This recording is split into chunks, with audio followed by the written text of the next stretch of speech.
Hi, this is Beck from the Twisting Twine and welcome to this video on making the Berry Sweet Headscarf.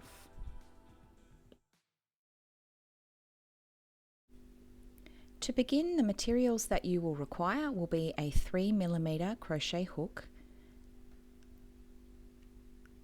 and some 4-ply or fingering or sock yarn. To start off, we're going to create our slip knot just like this. Create that loop around our hook with our yarn and then yarn over and drag it through that loop and tighten it as desired, not so tight that you can't then create your chain stitches. And we want to create a total of 19 chain.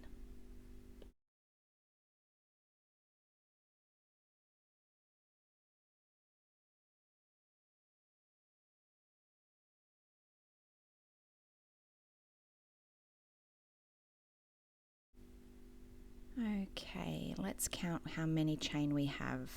1, 2, 3, 4, 5, 6, 7, 8, 9, 10, 11, 12, 13, 14, 15, 16, 17, 18, 19. We don't count that stitch on our hook. Now for our first single crochet in our first row, we insert our hook into the second chain from the hook to create that first single crochet stitch, and then we do single crochet for the remainder of those chain stitches in our first row until we get to the end. So feel free to pause the video until you get to the end of your first row and then you can continue with us.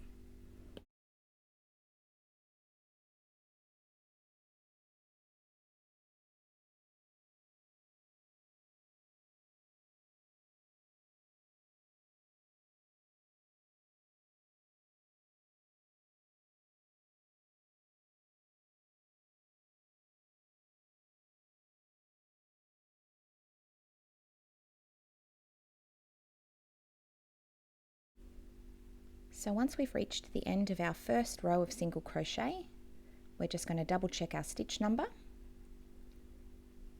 So 1, 2, 3, 4, 5, 6, 7, 8, 9, 10, 11, 12, 13, 14, 15, 16, 17, 18 stitches in total. Perfect.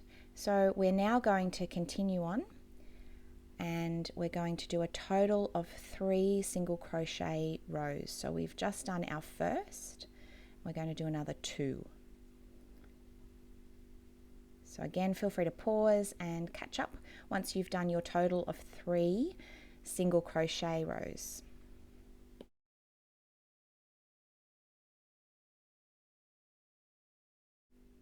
So once you've completed that first 3 rows of single crochet, we're going to start our mesh stitch, and you need to chain 3 just like this to begin. This is going to be quite a fine mesh stitch because it's only a little item that we're making. We're going to insert our hook into the second stitch in the row. So we're skipping that first one that's right next to the chains, and we're going to do what we call a slip stitch, just like this. And what you'll see here is we've got that tiny little kind of a loop, like a little archway. We're going to chain 3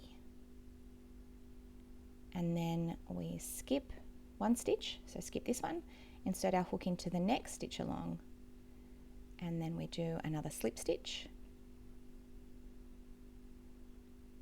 So then we have our 2 little arches. We chain again 3, skip a stitch, insert our hook into that stitch next to the one we've skipped, and we do a slip stitch. We continue this process of chaining 3, skip a stitch, slip stitch into the next one until we get to the end of the row. As you can see, we've then got these little arches that will become a lot more defined as we do more rows of the mesh stitch. At the beginning, it can just look like they're little bumps.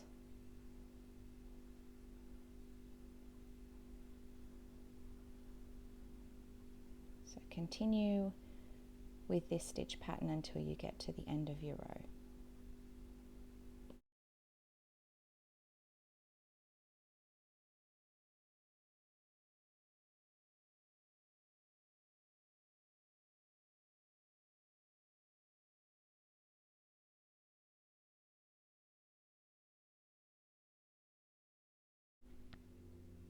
Okay, so we're now on to our last mesh stitch for this row. So insert your hook into that last stitch in the row and do your little slip stitch again. So now you can see each of those mesh stitches evenly spaced across our row, and we're going to start our next row. Okay, for this second row of mesh stitch, we're going to chain 3. We're going to insert our hook through that first archway and do a slip stitch.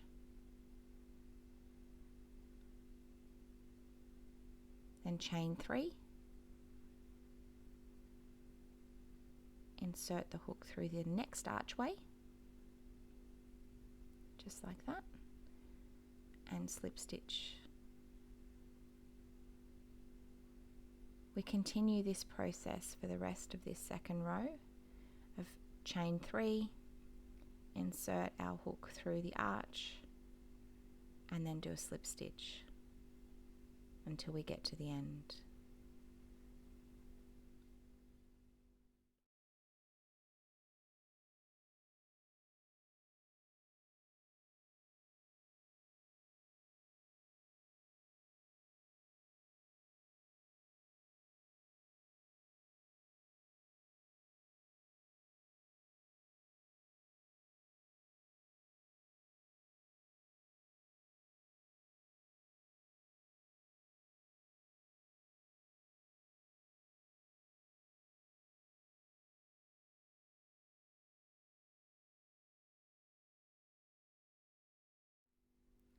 So we do our last chain 3, and then we've got that small little arch at the very end that we're going to do our slip stitch into.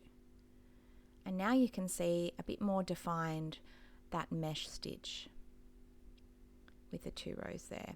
So to start our third row, we do exactly the same thing that we've done in the second row. We do chain 3, and we just do a slip stitch into that first arch. And then you can see in this one in particular, it creates this tiny little archway, tiny little loop. And it is supposed to look like that, and that is what you'll do your very last stitch in your next row. So we'll now just continue as we did with the second row, with chaining 3,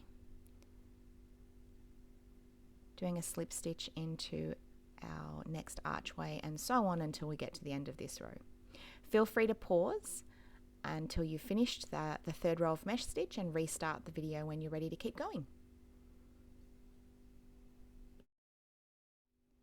So once you've completed your first 3 rows of the mesh stitch, this is what your piece should look like. And then you continue with exactly the same process that you've been doing for each of these mesh rows until you get your headband, or your headscarf rather, to the length that you want it. So now that you've gotten your headscarf to the length that you desire, we're going to finish it off. So to finish off, we've done our very last row of mesh stitch. We're now going to do get ourselves back into the single crochet. So you're going to chain 2 stitches, turn your work just like I have, and then insert your hook through the very top stitch in that archway. So remember that each of those is 3 chains, so it's basically into the second chain of that archway, and you're going to do a single crochet stitch like so. Now your next single crochet is going to be where that slip stitch was, in the dip between your 2 arches. So insert your hook through there and do 1 single crochet stitch.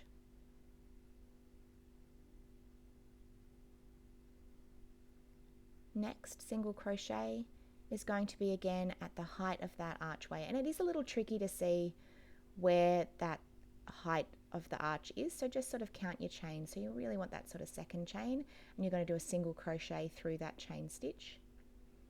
And again, our next single crochet will be in that dip where that slip stitch was from our last lot of mesh stitching. We're going to continue with this process until we get to the end of our row. So placing a single crochet in the height of each arch, and then in the dip between each of the arches.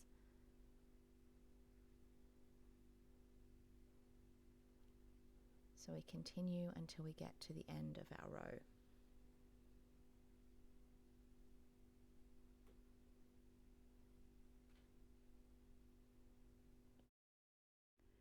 Okay, as we get to the end, for our last single crochet, we're just going to pop it in that last little loop there. Now, sorry, I got a little, I was concentrating very hard at this point, and I didn't pay a lot of attention as to how high up I was holding my project, so you can't see. We want 18 single crochets to match what we had at the very beginning of our project, so we're going to count them now. 1, 2, 3, 4, 5, 6, 7, 8, 9, 10, 11, 12, 13, 14, 15, 16, 17, 18 in that very last loop. So from here, we just do our single crochet rows. So we want a total of 3 single crochet rows to match what we've got at the beginning of the project, the other end of the headscarf. So feel free to pause and then restart when you're ready to finish off.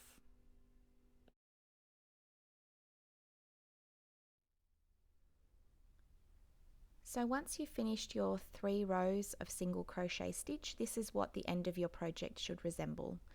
And basically both ends of your headscarf should match. They should look the same. The next thing we're going to do is sew in our ends. So I have already sewn in the ends on one end of the headscarf, and this is the final weaving in or sewing in. And I thought I'll just show you, just in case you haven't had a lot of practice at sewing or weaving in your ends. So just carefully inserting your yarn needle or your tapestry needle carefully through these single crochet stitches is probably the best part to weave in, because it's easier to make it invisible, essentially.